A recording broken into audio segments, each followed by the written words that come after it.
that some things you got to come out of and allow me to move you into, because there are certain things that I cannot give you in the same place if you say it all the time. Look at somebody and tell them, sometimes God got to shift us. He got to move us out of certain places and move us into places that has been designed to receive what he's about to give us.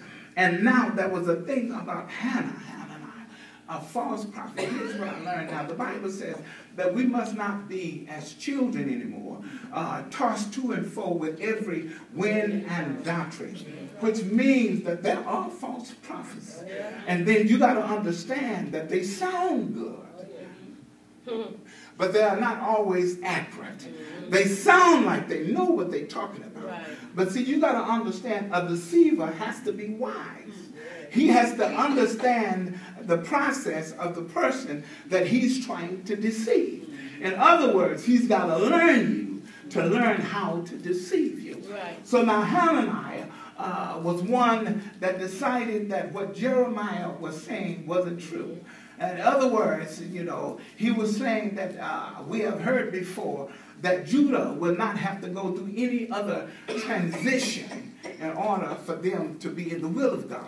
But God had already sent a word beforehand that now it wasn't because of what they weren't doing, it was because of what they were doing. They was worshiping and they was getting away from the format that God has set for them to operate by. Anytime you move away from God's format, it opens the door for the enemy to move in. Anytime you move out of God's plan, it deviates from his plans and allows the enemy to get in. But in the process of reading this, it's not so much about the transition, but it's the mindset in the transition. Touch somebody and tell them it's not so much about the change. It's about the mindset of the change. And see, what blew my mind is, I ain't going to have time to go through all of this, but what blew my mind is that when I was looking at this, and Matthew, somebody get Matthew 18 and 58, 13 and 58 for me. I almost finished. And I was looking at it, and a lot of times we don't understand what God is doing and how he's doing it. But we must understand that he knows what he's doing. And one of the things that I found out is that our minds has to be conditioned.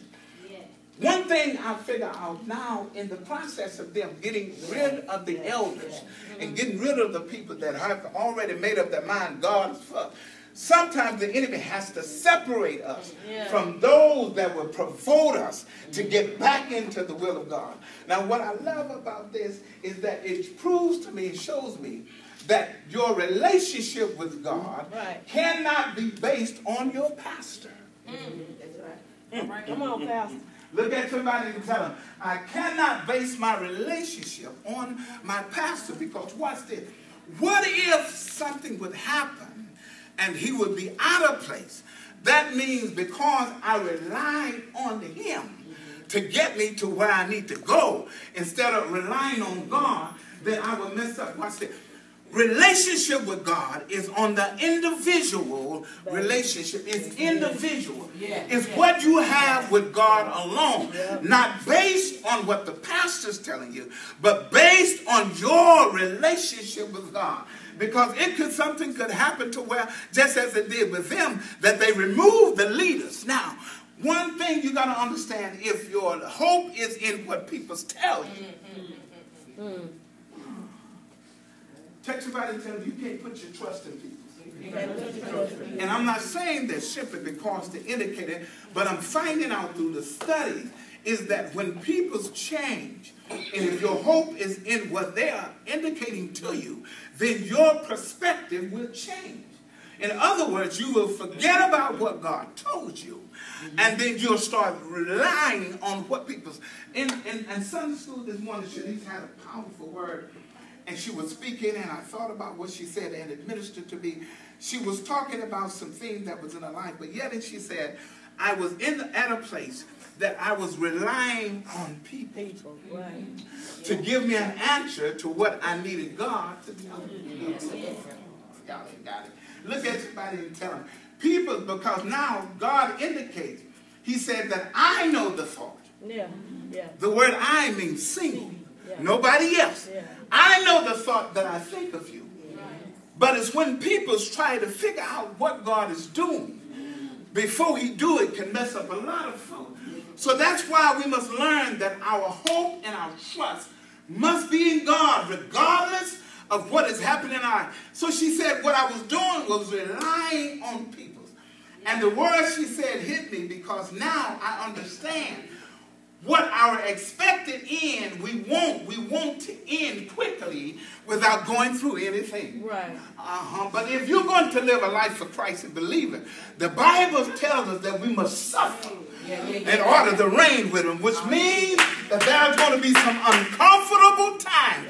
But if you can hold on in your midnight crisis, in your transition, in the middle of you going through to get out of what you was in order to get, you got to learn how not to trust people. Because people will give you an answer that is conducted or that is relying to what you feel. Now, the thing about Hananiah is that God told them 70 years you will be in bondage. But Hananiah decided that maybe Jeremiah was wrong and decided to prophesy to the Pope and tell him it will not be 70 years. Now the thing and the reason why people fail for the prophecy of Hananiah is because they wanted to come out quicker. And when Shanice was saying, she said, one of the things that caught me is that I didn't want to stay in what I was in real long. So I took ear to what the people said, that it ain't going to be that long. So the people start listening to Hananiah. One thing you got to understand, if God says 70 years, he means 70 years. 70 years. Now, 70 years was in relation to completion. 70 was in relation to completion. In other words, the design that God had for his peoples was to end in 70 years. Now, when 70 years were complete, the thing that I love about what God said is that I understood that now if he ordained this, which means he's going to make preparation for you to survive the 7 years. But the thing that you got to deal with is what is your expected end? How are you looking at it? How are you judging it? How are you taking it? Are you taking it as being in captivity, or are you taking it as being set aside? Because God had to move them from a comfortable place to shake them in order to get them to understand that they was off track just a little bit. And what's this? He said that I'm going to bring you back. But one thing you got to remember is that when I bring you back, you won't be the same. Watch this, because I'm going to eliminate the reapproach. The things that took you into captivity, that when you come out, you won't have that on your record. So in other words, I thought about what she said, and what messes up a lot of time is that when people tell us stuff and tell us, honey, God is going to do it, and we start relying on what they say instead of relying on what God told us, we can get discouraged in the midst of the process, because what they told us, we start looking for what they told us instead of what God explained. I start looking at end time, and the Bible said, and I start looking at it, and it says we've been 12 years. 12 years. 12 years is the year of government. That means things start changing. My. Look at somebody and tell them, if you can make it through this transition, you're going to come on all right.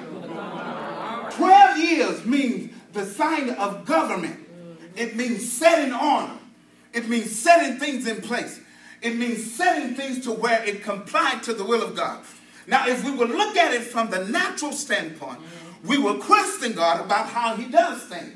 But now we got to understand that he said he's going to bring us to an expected end. The question is, what are you looking for when God gets through doing what he's doing? But now you got to learn that your mindset has to be conditioned to survive the transition without getting out of the will. Watch this. He said, what I'm going to do is allow you to be taken into captivity. But at the same time, you got to understand that captivity in God's sense does not mean a place that will hold you eternally. Right. It means a place to hold you until he fixes up where he's going to move you to. Yeah. So now you got to learn how to deal with captivity. The Bible says they was exiled. The exile, they call them exiled folks. In other words, exile does not mean that God has left you. It means that he's only shifting you into a holding pattern. But watch this. While you're in the holding pattern, he's conditioning you to come out of the holding pattern. And where he's going to take you back to is going to be different. Tell somebody it's going to be different. It's going to be different.